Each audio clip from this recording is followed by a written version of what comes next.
세계에서 가장 많이 도난당하는 식품은 사실 치즈입니다. 자주 도난당하는 음식하면 비싼 소고기나 고급 와인 등을 떠올리기 쉬운데요. 영국의 한 소매업 연구기관에 따르면 전 세계 치즈 생산량의 약 4%를 매년 도둑맞는다고 하죠. 치즈가 이렇게 도둑들의 표적이 되는 데에는 분명한 이유가 있는데요. 부피가 작아 숨기기 쉬운 데다 잘 상하지도 않고 되팔기도 쉽기 때문이죠. 그 중에서도 도둑들이 가장 탐내는 것은 이탈리아의 고급 치즈 파르미지아노 레지아노입니다. 바퀴 모양의 이 치즈는 한 덩이의 무게가 약 40kg이고 한화 70만 원이 넘는데요. 가치가 워낙 높다 보니 이탈리아에는 이 치즈를 담보로 대출을 해주는 은행이 있을 정도죠. 실제로 이탈리아의 크레디토 에밀리아노라는 은행 금고에는 한화 약 2,800억 원어치의 치즈가 가득 쌓여 있습니다. 사정이 이렇다 보니 2년 동안 2,039개의 치즈 덩이를 훔쳐 한화 약 12억 원을 챙긴 전문 절도단이 붙잡히기도 했는데요. 작은 간식인 줄로만 알았던 치즈가 사실은 도둑들이 가장 탐내는 먹는 금이었던 셈입니다. 마트의 필수품인 쇼핑카트는 사실 처음 나왔을 때 외면받았습니다. 1937년 미국의 한 마트 주인은 무거운 장바구니를 들고 다니는 손님들을 위해 카트를 발명했는데요. 바퀴 달린 바구니에 물건을 담기만 하면 되니 그는 대박을 확신했죠. 하지만 정작 매장에 카트를 들여놓자 손님들은 거들떠보지도 않았습니다. 카트를 외면한 이유는 다양했는데요. 남성들은 직접 들 수 있다며 자존심을 세웠고 여성들은 유모차를 미는 것 같다며 카트 사용을 기피했죠. 이에 고민하던 마트 주인은 누구도 예상 못한 기상천외한 해결책을 떠올립니다. 바로 배우들을 고용해 카트를 끌며 장을 보는 손님인 척 연기하게 한 것인데요. 그러자 이 모습을 본 손님들이 남들도 쓰네 하며 하나둘 카트를 쓰기 시작했죠. 이 방법이 통하면서 카트는 미국 전역의 매장으로 빠르게 퍼져나갔는데요. 발명가였던 마트 주인은 미국에서 팔리는 카트 한 대마다 사용료를 받아 백만장자가 되었죠. 지금은 어느 마트에나 있는 쇼핑카트지만 한때는 가짜 손님까지 동원해야 할 정도로 험난한 과정이 있었습니다. 돌고래는 사실 한쪽 눈만 감고 잠을 잡니다. 물속에 사는 포유류인 돌고래는 사람처럼 폐로 호흡하는데요. 문제는 숨을 쉬기 위해 직접 물 위로 올라와야 한다는 점입니다. 그래서 사람처럼 뇌 전체가 깊이 잠들면 숨쉬는 것을 잊고 그대로 익사할 수밖에 없는데요. 돌고래는 이 치명적인 문제를 기상천외한 방법으로 해결했죠. 바로 좌뇌와 우뇌를 한쪽씩 번갈아 재우는 반쪽 수면입니다. 한쪽 뇌가 잠든 동안 반대쪽 뇌는 깨어서 호흡을 챙기고 천적을 감시하는데요. 이때 반대쪽 눈은 감기고 깨어있는 눈으로 주변을 살피게 되죠. 돌고래는 약 2시간 간격으로 좌우를 번갈아 재우며 그 와중에 헤엄치고 숨까지 쉽니다. 잠든 순간조차 한쪽 눈을 뜨고 있으니 돌고래에게 완전한 숙면이란 애초에 없는 것이죠. 우리의 몸은 사실 자체적으로 빛을 냅니다. 빛을 내는 생물이라면 보통 반딧불이나 심해 생물을 떠올리는데요. 그런데 2009년 일본의 한 연구팀이 사람의 몸도 빛을 낸다는 사실을 처음 포착했죠. 연구팀은 건강한 성인 남성 5명을 빛 한 점 없는 암실에 들여보냈습니다.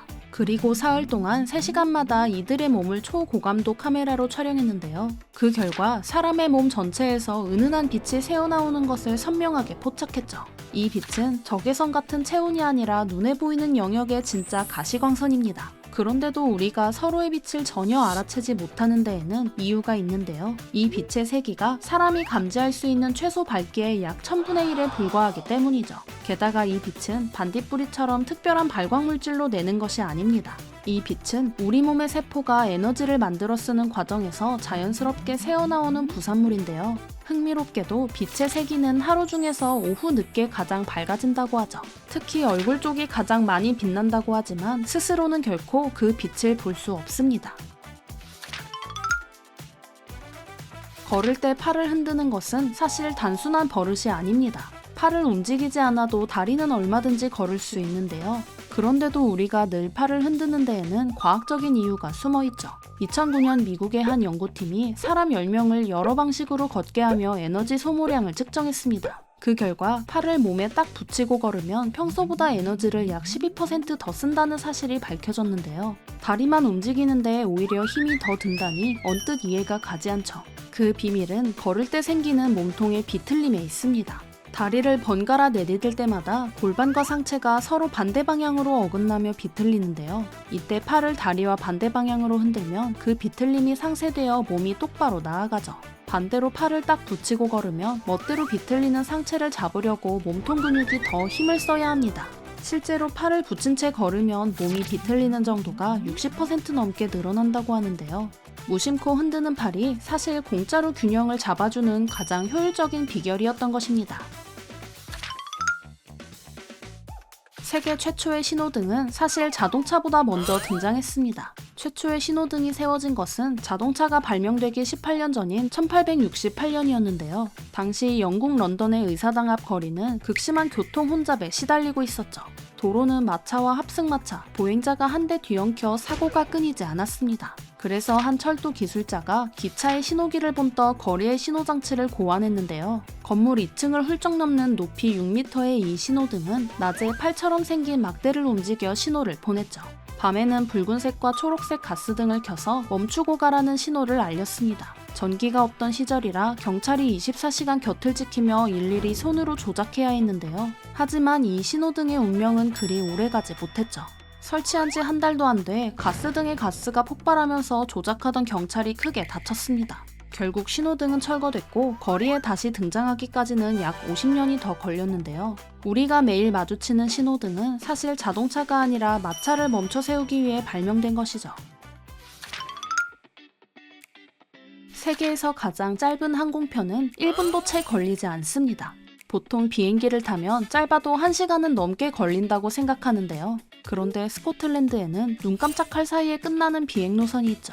바로 스코틀랜드 북쪽 끝 오크니 제도의 두 작은 섬을 잇는 노선입니다. 두 섬 사이의 거리는 고작 2.7km로 웬만한 공항 활주로보다도 짧은데요. 그래서 정식 운항 시간은 90초이고 실제로 1분 안팎이면 도착하죠. 가장 빠른 기록은 순풍을 타고 단 53초 만에 착륙한 것입니다. 비행이 어찌나 짧은지 조종사가 안전벨트를 풀라고 안내할 틈조차 없는데요. 8인승 소형 프로펠러 비행기다 보니 기내 서비스 같은 것은 당연히 없습니다. 그런데 이 노선은 관광용으로 만든 이벤트가 아니라 1967년부터 이어진 어엿한 정기 항공편인데요. 두 섬을 배로 오가면 시간이 많이 걸려서 주민들에게는 이 항공편이 아주 소중합니다. 편도 요금도 하나로 약 3만원 수준이라 마치 하늘을 나는 마을 버스 같죠.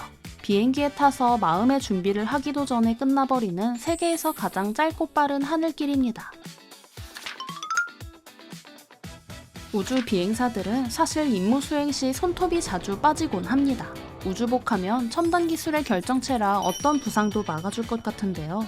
정작 우주 유영을 하고 나면 손톱이 빠지는 비행사가 적지 않죠. 범인은 다름 아닌 우주복 장갑입니다. 우주는 극도의 진공 상태라 몸을 지키려면 우주복 안을 압력으로 채워야 하는데요. 그래서 장갑도 빵빵하게 부풀어 마치 풍선처럼 둔하게 굳어버리죠. 문제는 이 뻣뻣한 장갑을 끼고 몇 시간씩 손을 써야 한다는 것입니다. 두꺼운 스키 장갑을 낀 채 공구를 쥐는 상황을 떠올리면 되는데요. 이렇게 손끝이 계속 짓눌리면 피가 통하지 못해 손톱 밑의 살이 상하고 결국 손톱이 들뜨면서 떨어져 나가는 것이죠. 실제로 한 연구에 따르면 우주비행사 10명 중 1명꼴로 손톱이 빠지는 일을 겪는다고 합니다. 오죽하면 아예 출발 전에 손톱을 미리 뽑고 가는 비행사까지 있다고 하네요. 배꼽의 모양은 사실 의사의 솜씨로 정해지는 것이 아닙니다. 대부분 배꼽의 모양은 의사가 탯줄을 어떻게 잘랐느냐에 따라 정해진다고 믿는데요. 하지만 이것은 아주 오래된 착각일 뿐이죠. 배꼽은 원래 탯줄이 붙어있던 자리에 남는 흉터입니다. 아기의 탯줄을 자르면 남은 끝부분은 1, 2주 안에 말라 떨어지는데요. 이때 생긴 상처가 아물면서 만들어지는 흉터가 바로 배꼽이죠. 그래서 배꼽 모양은 의사의 가위질이 아니라 흉터가 어떻게 아무느냐에 달려 있습니다. 살과 흉터 조직의 양, 그리고 피부와 뱃속 사이 공간에 따라 모양이 달라지는데요. 대부분은 안으로 쏙 들어간 인니가 되고 약 10명 중 1명만 밖으로 튀어나온 아우티가 되죠. 튀어나온 배꼽은 흉터 조직이 남들보다 조금 많이 남았을 때 생기는 것입니다. 그러니 배꼽이 못생겼다고 부모님과 의사를 탓할 필요는 없는데요. 우리 배꼽 모양은 누가 정해준 것이 아니라 그저 우연히 빚어낸 나만의 흉터인 것이죠.